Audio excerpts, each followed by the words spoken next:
नमस्कार, प्रणाम, सत श्री अकाल। मैं अखिलेश झा IIT फिजिक्स में आप सबों का तहे दिल से स्वागत करता हूं।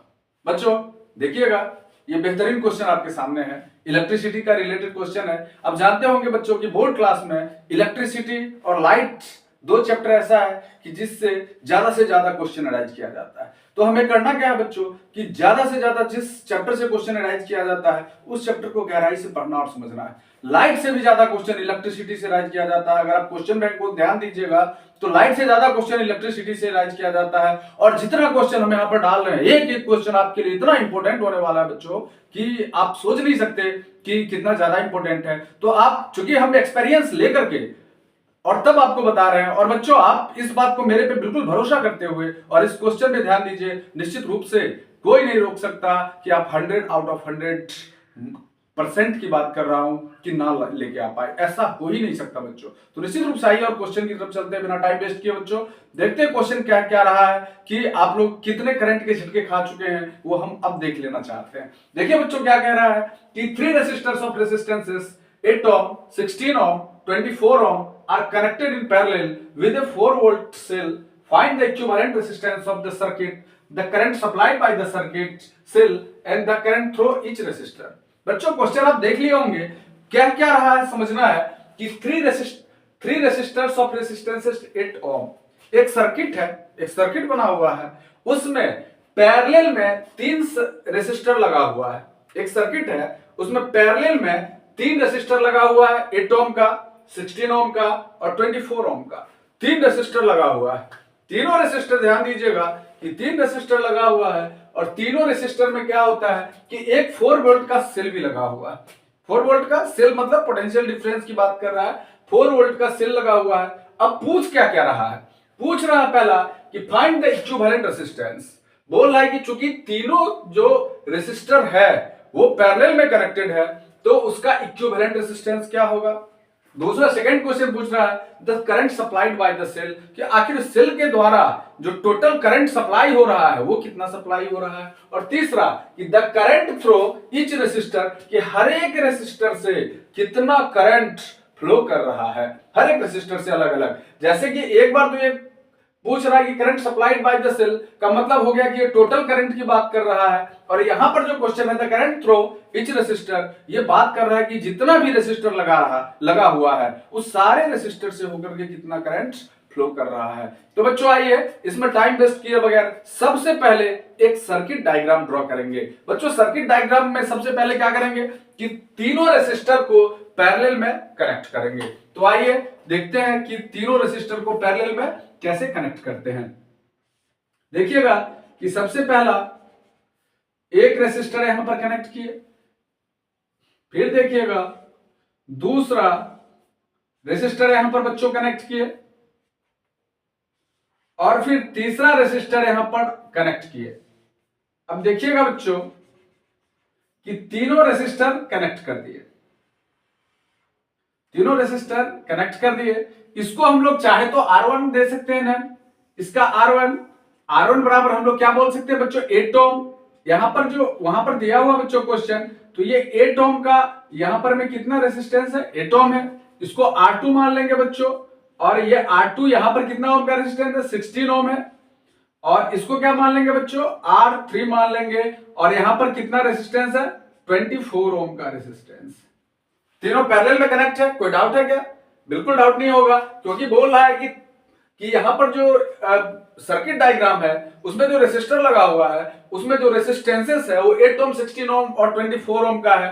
तो यहां पर मैं जो पैरेलल बना दिए और यहां पर 8 ohm, 16 ohm और 24 ohm का रेसिस्टर कनेक्ट कर दिए, और वो भी पैरेलल में, क्योंकि पैरेलल में क्वेश्चन में बोल रहा है। अब क्या बना देना है, सर्किट डायग्राम बना देना है। बिल्कुल बना दीजिए। तो यहां पर एक सर्किट डायग्राम बना दिए, ठीक है बच्चों। और यहां पर मैं पोटेंशियल डिफरेंस मतलब कितना का सेल लगा हुआ है, तो 4 वोल्ट का सेल लगा हुआ है। शायद क्वेश्चन क्लियर दिख रहा होगा बच्चों कि 4 वोल्ट का एक सेल लगा हुआ है। तो देखिएगा यहां पर कि 4 वोल्ट का एक सेल भी कनेक्ट करते हैं हम लोग। 4 वोल्ट का हम लोग एक सेल कनेक्ट कर दिए, ये पॉजिटिव टर्मिनल, ये निगेटिव टर्मिनल, और यहां पर 4 वोल्ट का एक सेल कनेक्ट कर दिए। अच्छा करंट देखिए इधर से इधर जा रहा है। चलिए बच्चों अब पहले डायग्राम को समझ लीजिए कि डायग्राम में क्वेश्चन के अकॉर्डिंगली बोला कि क्वेश्चन बोल रहा है कि बच्चों कि एक सर्किट डायग्राम है। तो चलिए हम लोग सबसे पहले सर्किट डायग्राम बना दिए। सर बच्चों नीचे नहीं दिख रहा है, चमक रहा है ज्यादा, उसको थोड़ा मिटा के फिर से हम डालते हैं। हम देख रहे हैं इस जगह पे, कोई बात नहीं बच्चों, इसको नीचे करते हैं थोड़ा सा और कि जिससे आपको दिखे इस एरिया में कभी कभी।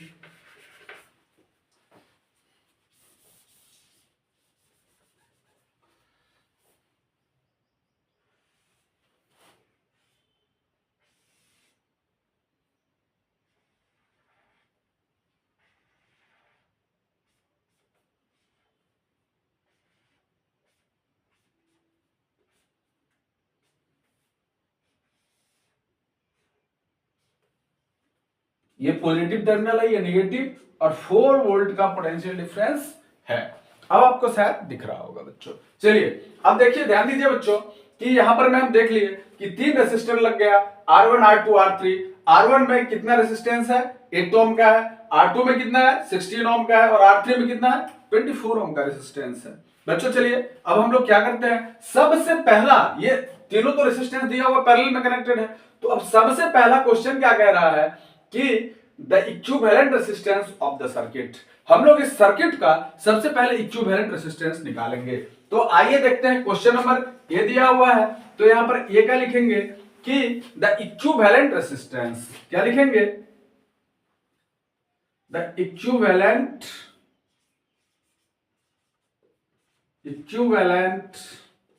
रेसिस्टेंस। अब इक्विवेलेंट रेसिस्टेंस इक्वल टू क्या होगा बच्चों, क्योंकि यहां पर मैं तीनों कैसे कनेक्टेड है आप देख पा रहे होंगे शायद, कि अगर आप देख पा रहे होंगे तो तीनों देखते हैं पैरेलल में कनेक्टेड है, तो पैरेलल में कनेक्टेड होता है, तो पैरेलल के लिए हम लोग कैसे निकालते हैं, 1/Rp equal to 1/R1 plus 1/R2 plus 1/R3 हो जाएगा। तो आइए देखते हैं कि यहां पर में क्या हो जाएगा, 1/Rp 1/R1 plus 1/R2 plus 1/R3 1/R3। तो अब क्या हो गया बच्चों कि 1/R1 कितना है, देखिएगा 1/R1 यहां पे 8 ओम है, तो 1/8 प्लस 1/16 और प्लस 1/24। इस सब का एलसीएम ले लेंगे बच्चों, एलसीएम ले लीजिए आराम से। देखिए बिल्कुल हड़बड़ाना नहीं है क्वेश्चन बनाने में। तो देखिए क्या करेंगे, 8 है, 16 है और 24 है, इसका एलसीएम ले लीजिए।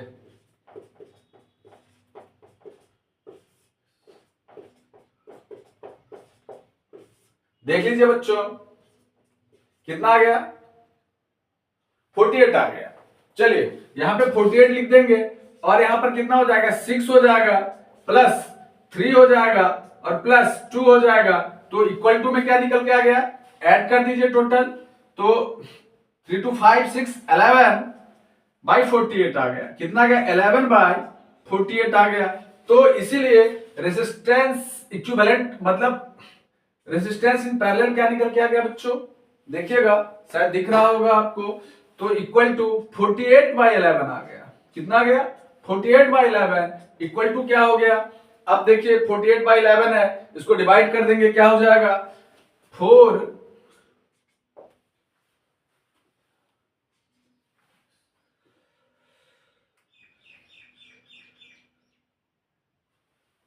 4.36, मतलब इक्विवेलेंट रेजिस्टेंस कितना निकल के आ गया, 4.36 ओम। कितना निकल के आ गया, 4.36 ओम। बच्चों पहले इसको समझ लीजिए, फिर से फिर नेक्स्ट जैसे ए बना लिए तो बी की तरफ चलते हैं। पहले ये समझ लीजिए कि पूछ क्या रहा है, पूछ रहा है कि the equivalent resistance of the circuit.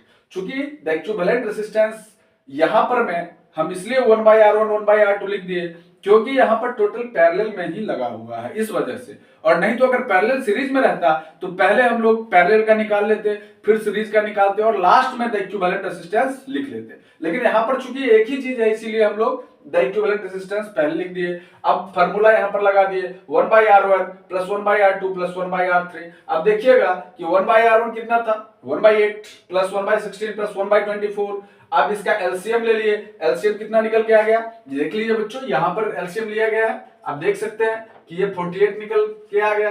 तो ये 48 हम लोग एलसीएम ले लिए। अब यहाँ पे क्या आ गया, 6 +3 +2 आ गया, टोटल जब हम ऐड कर दिए तो 11/48 आ गया। चूंकि 1/RP रहता है इसलिए आरपी जब चेंज हुआ तो कितना आ गया, 48/11 आ गया। बच्चों देखिएगा 48/11 आ गया, और जब हम लोग इसको क्या किए, डिवाइड किए तो 4.36 ओम हमारा जो है वो रेजिस्टेंस इन पैरेलल निकल के आया। मतलब इक्विवेलेंट रेजिस्टेंस भी यहां पर क्या निकल के आ गया, 4.36 ओम आ गया। तो हम लोग इसको सिमिलर टू 4.4 ओम बोल सकते हैं। क्या बोल सकते हैं इसको बच्चों, कि ये जो है वो सिमिलर है किसके, 4.4 ओम के।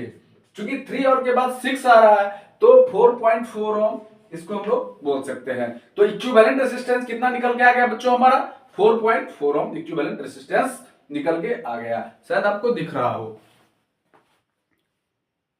इक्वल टू 4.36 के बाद ये आपको नहीं दिख रहा है, चलिए कोई नहीं, इसको साइड में लिखते हैं।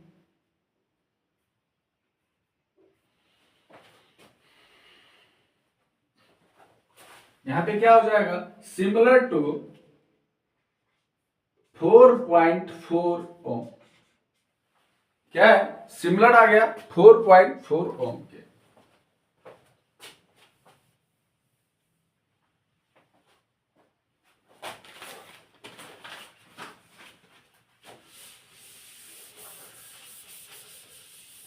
चलिए बच्चों, अब ऑप्शन बी में क्वेश्चन क्या कह रहा है, कह रहा है कि the current supplied by the cell, कि इस सेल के द्वारा करंट जो है वो कितना सप्लाई किया जाता है, मतलब टोटल करंट क्या सप्लाई किया जा रहा है। तो चलिए हम लोग देख लेते हैं बी नंबर ऑप्शन देखिए, the current supplied by the cell. तो we know that from Ohm's law V equal to I R, जानते हैं। तो मतलब I इक्वल टू क्या हो जाएगा, V/R, मतलब करंट बराबर क्या हो जाएगा, पोटेंशियल डिफरेंस बाय रेजिस्टेंस। तो करंट क्या होता है बच्चों, करंट को I से इंडिकेट करते हैं, पोटेंशियल डिफरेंस बाय रेजिस्टेंस। अच्छा अब देख लीजिए, पोटेंशियल डिफरेंस ऑलरेडी यहां पर हमें कितना दिया हुआ बच्चों, 4 वोल्ट पोटेंशियल डिफरेंस दिया हुआ है। यहां पे ध्यान दीजिएगा कितना दिया हुआ है, 4 वोल्ट का पोटेंशियल डिफरेंस दिया गया है। यहां पे देखिए 4 वोल्ट का पोटेंशियल डिफरेंस यहां पर दिया गया है। तो हम लोग यहां पर पोटेंशियल डिफरेंस 4 लिख देंगे, और रेजिस्टेंस, क्योंकि यहां पर मैं रेजिस्टेंस जो है इक्विवेलेंट रेजिस्टेंस डालना पड़ेगा, तो इक्विवेलेंट रेजिस्टेंस हमारा क्या निकल के आ गया, 4.4 ओम निकल के आ गया। क्या निकल के आ गया, 4.4 निकल के आ गया। तो हम लोग इसको क्या कर सकते हैं बच्चों, कि 40 कर सकते हैं बाय 44 एम्पियर, ऐसा भी हम लोग लिख सकते हैं। और चाहे तो इसको फिर हम लोग डिवाइड करके भी पॉइंट में भी डेसिमल में भी लिख सकते हैं। तो 40/44 एम्पियर आ गया। अब चाहे तो इसको डिवाइड भी कर सकते हैं, जैसे कर दीजिए। डिवाइड अगर करना चाहते हो तो 10 टाइम्स में ये चला गया और 11 टाइम्स में ये आ गया, तो इक्वल टू 10 बाई कितना हो गया, 11 एम्पियर आ गया।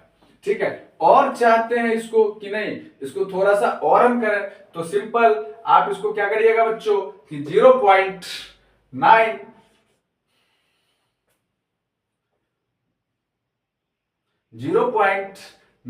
एम्पियर आ गया निकल करके। तो जो टोटल करंट है वो कितना निकल के आ गया बच्चों, 0.9 एम्पियर। और अगर 0 पॉइंट के बाद अगर आप चाहते हैं कि, तो और आराम से दे सकते हैं, फिर 0.99 एम्पियर कर सकते हैं, 0.99 एम्पियर भी। ठीक है, तो चलिए आगे आ गया। अब तीसरा नंबर क्या कह रहा है बच्चों, सी, कि the current supplied by the, नहीं, कि the current through each resistor. अब देख लीजिए, ये जटिल नहीं है, ये इसमें क्या करना पड़ेगा कि थोड़ा समझना पड़ेगा बच्चों, क्योंकि अभी तक हम देख रहे थे कि करंट, जैसे आपका सोचना होगा कि ये इक्विवेलेंट रेजिस्टेंस निकल गया, ये टोटल करंट निकल गया, तो टोटल, तो फिर तीसरा में कह रहा है कि ये current through the each resistor, आखिर करंट जो है तो 0.9 एम्पियर निकल के आ गया, मतलब करंट जो है 0.9 एम्पियर तो जाता होगा। सॉरी बच्चों।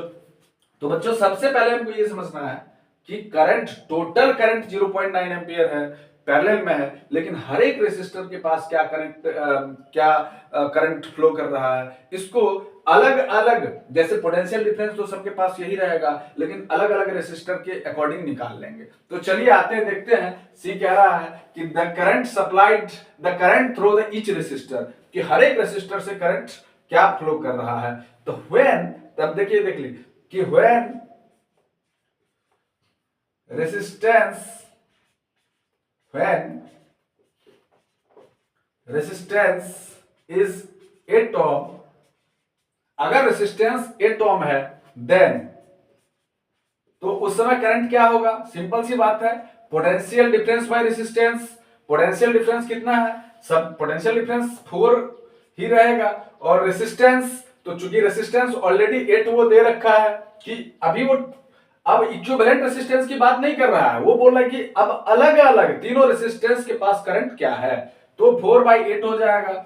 ठीक है, अच्छा अगर 8 ओम है, अगर वैसे ही रेसिस्टेंस अगर कितना हो जाए कि 16 ओम हो, तो क्या हो जाएगा? इसको I1 मान लेते हैं, 8 ओम को हमारे यहीं पे दे देते हैं 16 ओम और 24 ओम, 24 ओम, तीनों का 24 ओम दिख रहा होगा, 24 ओम का।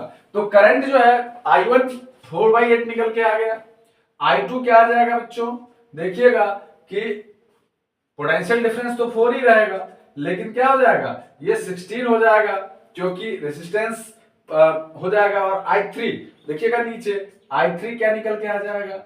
वो 24 था, तो रेसिस्टेंस 24 है ना, और यहां पर मैं सॉरी पोटेंशियल डिफरेंस 4 है, पोटेंशियल डिफरेंस कितना है? 4 है, और रेसिस्टेंस कितना है? 24 है, तो 4/24 निकल करके आ गया। आप चाहें तो इसको छोटा कर सकते हैं, जैसे इसको 1/2 कर सकते हैं, इसको 1/4 कर सकते हैं, और इसको क्या कर सकते हैं? 1/6 कर सकते हैं, एम्पियर लिखते चलेंगे बच्चों। ठीक है, अब इसको चाहे तो आप पॉइंट में भी लिख सकते हैं, जैसे इसको क्या लिख सकते हैं? 0.5 एम्पियर लिख सकते हैं, इसको क्या लिख सकते हैं? 0.25 एम्पियर लिख सकते हैं, और इसको क्या लिख सकते हैं बच्चों? तो 0.16 एम्पियर। ठीक है, तो बच्चों इस प्रकार से हम लोग इस क्वेश्चन का सभी का निकाले। बच्चों एक बार देख लीजिएगा और समझिएगा इस चीज को, बिल्कुल घबराइएगा नहीं और परेशान नहीं होना है, क्योंकि क्वेश्चन लेंथी तो नहीं है, क्वेश्चन बिल्कुल इजी है, लेकिन थोड़ा सा बड़ा बनता है। तो देखिए क्या कहता है कि 3 resistor of resistance 8 ohm, 16 ohm, 24 ohm are connected in parallel. हम लोग क्या कर दिए कि एक सर्किट डायग्राम बना दिए, इसमें तीनों रेसिस्टर में जो रेसिस्टेंस था वो 8 ओम, 16 ओम और 24 ओम का लगा दिए। अब पोटेंशियल डिफरेंस 4 वोल्ट का लगा दिए। कह रहा है कि the equivalent resistance of the circuit, कि अब सर्किट का इक्विवेलेंट रेजिस्टेंस निकालिए। इक्विवेलेंट रेजिस्टेंस मतलब total resistance of the circuit. तो हम लोग पढ़ रहे हैं कि इक्विवेलेंट रेजिस्टेंस चूंकि तीनों पैरेलल में लगा हुआ है, तो पैरेलल में लगाने के लिए हम लोग क्या पढ़ेंगे? 1/R1 + 1/R2 + 1/R3। तो हम लोग लगा दिए 1/R1 + 1/R2 + 1/R3। तो 1/R1 कितना था? 1/16 + 1/20, 1/8 + 1/16 + 1/24, एलसीएम ले लिए 48 आ गया, और टोटल 11/48 निकल करके आ गया। ठीक है, तो हम लोग फिर इसका resistance in parallel finally equivalent resistance 4.36 ओम निकल के आ गया, मतलब सिमिलर टू 4.4 ओम निकल करके आ गया। तो यहां तक कोई दिक्कत ही नहीं हुई होगी बच्चों। अब सेकेंड ऑप्शन की तरफ इधर आते हैं, तो यहां देखते हैं कि कह रहा है क्वेश्चन नंबर बी में क्या बोल रहा है कि the current supplied by the cell, कि सेल के द्वारा कितना करंट सप्लाई किया जाता है, मतलब टोटल करंट की बात कर रहा है कि टोटल करंट इस सर्किट में कितना है। तो इस सर्किट में टोटल करंट कितना है, तो हम लोग लिख देंगे potential difference by equivalent resistance. Equivalent मतलब टोटल रेजिस्टेंस, इक्विवेलेंट का मतलब इफेक्टिव रेजिस्टेंस, टोटल रेजिस्टेंस। तो यहां पर हमें potential difference by total resistance, तो 4/4.4 आ गया, इक्वल टू यहां पर हम लोग निकाल दिए फाइनली, तो क्या निकल करके आ गया? 0.99 एम्पियर, या 0.9 एम्पियर भी बोल सकते हैं। 0.9 एम्पियर ठीक है, 99 एम्पियर भी चलेगा। देखिएगा तीसरा क्या कह रहा है कि when resistance is 8 ohm, 16 ohm, 24 ओम, कि जब रेजिस्टेंस 8 ओम, 16 ओम और 24 ओम हो तब करंट क्या होगा। तो I1 लगा दिए, जब रेजिस्टेंस 8 ओम हो तो potential difference by resistance, potential difference कितना है बच्चों? 4 है, रेजिस्टेंस 8 है, तो पोटेंशियल 4/8 आ गया हमारा, 1/2 मतलब 0.5 एम्पियर निकल करके आ गया। अब देखिएगा I2 क्या है? 4/16 मतलब 1/4 इक्वल टू 0.25 एम्पियर निकल के आ गया। तीसरा I3 क्या है? 4/24 1/6 एम्पियर इक्वल टू 0.16 एम्पियर निकल करके आ गया। तो देखिएगा कि यहां पर हर एक रेसिस्टर के पास, मतलब जब रेसिस्टर 8 ओम था, जब 16 ओम था और जब 24 ओम था तो करंट कितना कितना निकल करके आ गया, तो 0.5 एम्पियर, 0.25 एम्पियर और 0.16 एम्पियर निकल करके आ गया। बच्चों इस क्वेश्चन का सर्टेनली स्क्रीनशॉट ले लीजिएगा, क्योंकि ये आगे चल के भविष्य में काम आने वाला है। चलते हैं बच्चों अगले क्वेश्चन की तरफ।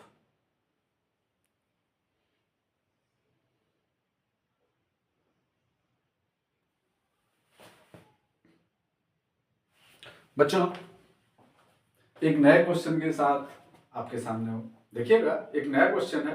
अभी वो क्वेश्चन हम लोग समझ लिए अच्छे से, पिछला क्वेश्चन, और उसको बार बार रिवाइज करिएगा बच्चों, क्योंकि रिवीजन काफी आवश्यक होता है।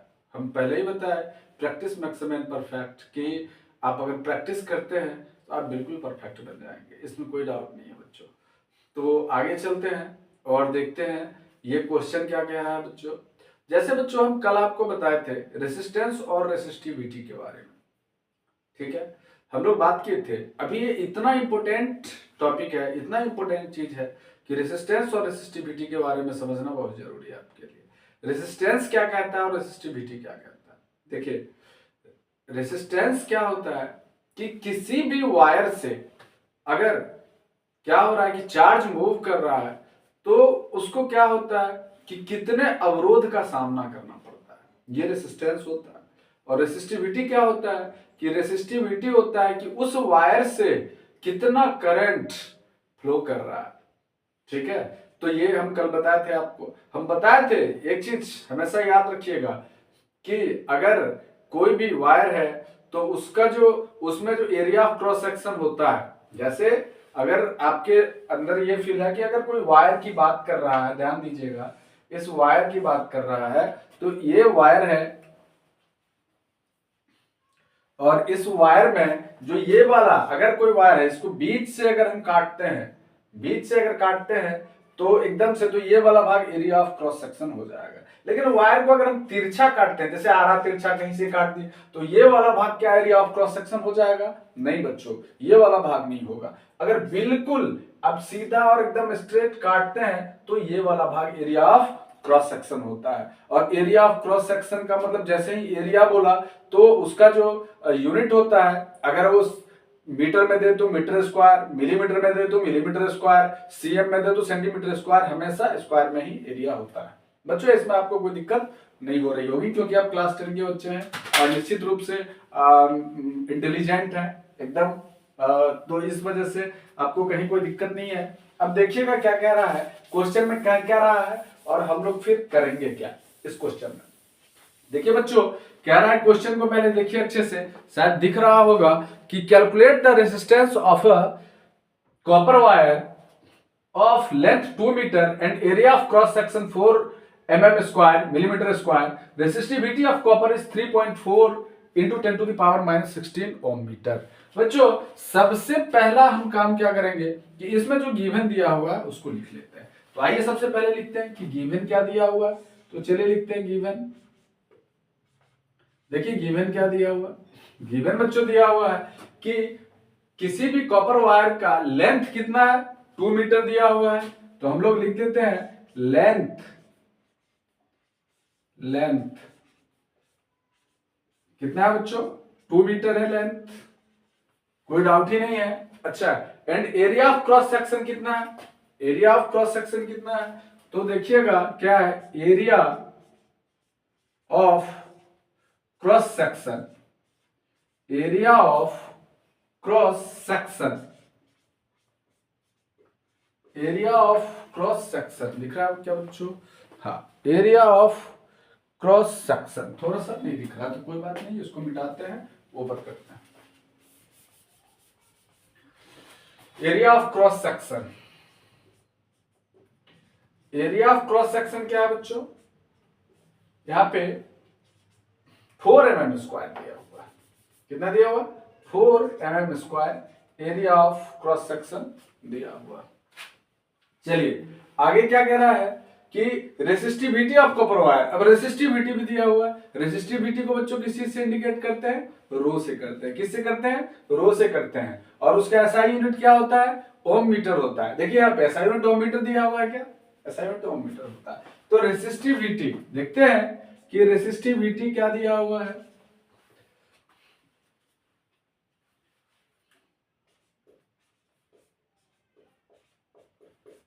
रेसिस्टिविटी जिसको रो से इंडिकेट करते हैं, ये क्या दिया हुआ है 3.4 into 10 to the power -6 ohm metre. 3.4 into 10 to the power -6 ohm metre, ये दिया हुआ रेसिस्टिविटी। रेसिस्टिविटी को रो से इंडिकेट करते हैं बच्चों। अब देखिए क्वेश्चन क्या कह रहा है, calculate the resistance of A copper wire. अब हम लोग सिंपल सा फॉर्मूला यूज करेंगे बच्चों कि कॉपर वायर का कि रेसिस्टेंस क्या होता है। तो रेसिस्टेंस इक्वल टू क्या होता है बच्चों, रेसिस्टेंस इक्वल टू क्या होता है resistivity into length by area of cross section. Resistivity into length by area of cross section. तो आइए देखते हैं रेसिस्टिविटी को किस चीज से इंडिकेट करते हैं, रो से। एक मिनट बच्चों इधर कर लेते हैं नीचे, क्योंकि उस साइड में पता नहीं क्यों चमक क्यों रहा है। देखते हैं इसको फिर से कि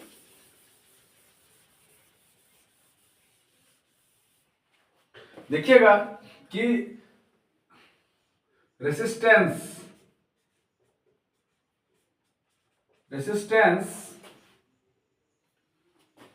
जिसको हम लोग रो भी बोलते हैं, सॉरी आर, रेसिस्टिविटी को रो बोलते हैं। Resistance equal to rho into length, rho into length by area of cross section, rho into length by area of cross section. अभी दिख रहा होगा बच्चों शायद, rho into length by area of cross section. आइए इसको रो को थोड़ा और डार्क करते हैं, rho into length by area of cross section. अब देखिएगा बच्चों कि यहां पर रो दिया हुआ है कितना 3.4 into 10 to the power -6 ohm metre. तो यहां लिख देंगे 3.4 इंटू 10 टू द पावर -6 रो हो गया। ठीक है बच्चों, लेंथ क्या दिया हुआ है 2 मीटर लेंथ दिया हुआ है। देखिएगा यहाँ पे 2 मीटर लेंथ दिया हुआ है, और एरिया ऑफ क्रॉस सेक्शन कितना दिया हुआ है, area of cross section 4 mm² दिया हुआ है। तो एरिया ऑफ क्रॉस सेक्शन यहाँ पे क्या कर देंगे 4 कर देंगे। अब देखिएगा बच्चों 2 से यहां पर में 2 में क्या हो जाएगा, ये डिवाइड हो जाएगा। फिर 2 से जब 3.4 को करेंगे डिवाइड तो कितना निकल के आ जाएगा 1.7। 2 से 3.4 करेंगे क्या हो जाएगा 1.7, मतलब equal to 1.7 into 10 to the power -6 ohm. क्या निकल के आ गया ओम। तो यहां पर में हम लोग फाइनली लिख सकते हैं कि रेसिस्टेंस जो हमारा निकल करके आ गया है वो क्या निकल करके आ गया 1.6 इंटू 10 टू द पावर -6 ओम निकल करके आ गया बच्चों हमारा रेसिस्टेंस। बच्चों इसको एक लाइन में फिर से देखते हैं कि यहाँ पर लेंथ 2 मीटर दिया हुआ है, area of cross section 4 mm² दिया हुआ है, और resistivity 3.4 into 10 to the power -6 ohm metre दिया हुआ है। अब हम लोग सिंपल सा फॉर्मूला लगाए। जैसे आप सोचते होंगे रेसिस्टेंस कैसे आ गया, बच्चों आपको याद होगा कि रेसिस्टिविटी हम लोग पढ़े थे। तो रेसिस्टिविटी बराबर क्या पढ़े थे, resistivity equal to resistance into area of cross section और बाय लेंथ पढ़े थे ना। तो इसी से आ गया रेसिस्टेंस इक्वल टू क्या आ गया resistivity into length by area of cross section. अब सिंपल सा हम लोग क्या कर दिए कि यहां पर मैं रेसिस्टिविटी दिया हुआ था 3.4 into 10 to the power -6, length दिया हुआ है 2, और एरिया ऑफ क्रॉस सेक्शन 4 दिया हुआ था। 2 से 2 टाइम्स में इसको क्या कर दिए 2 से 2 टाइम्स में इसको कैंसिल कर दिए, और फिर 3.4 को डिवाइड कर दिए तो 1.6 आ गया। मतलब 1.6 into 10 to the power -6 ohm resistance निकल करके आ गया। क्योंकि रेसिस्टेंस का जो एसआई यूनिट होता है बच्चों, वो रेसिस्टेंस का एसआई यूनिट क्या होता है, रेसिस्टेंस का एसआई यूनिट ओम होता है। तो इस प्रकार से बच्चों ये बेहतरीन क्वेश्चन जो आपके सामने था अभी, आप इससे लाभ लिए होंगे और लाभ निश्चित रूप से लेंगे बच्चों। चलते हैं फिर हम लोग नेक्स्ट टाइम फिर अगले एक नए बेहतरीन क्वेश्चन के साथ आपके सामने होंगे। बच्चों लाइक जरूर करिए, शेयर भी करिए, लाइक शेयर और सब्सक्राइब भी करिए। इससे क्या होगा कि मेरा मनोबल बढ़ा रहेगा और आपके लिए अच्छे से अच्छे क्वेश्चन लेकर के हम पुनः उपस्थित होंगे। तब तक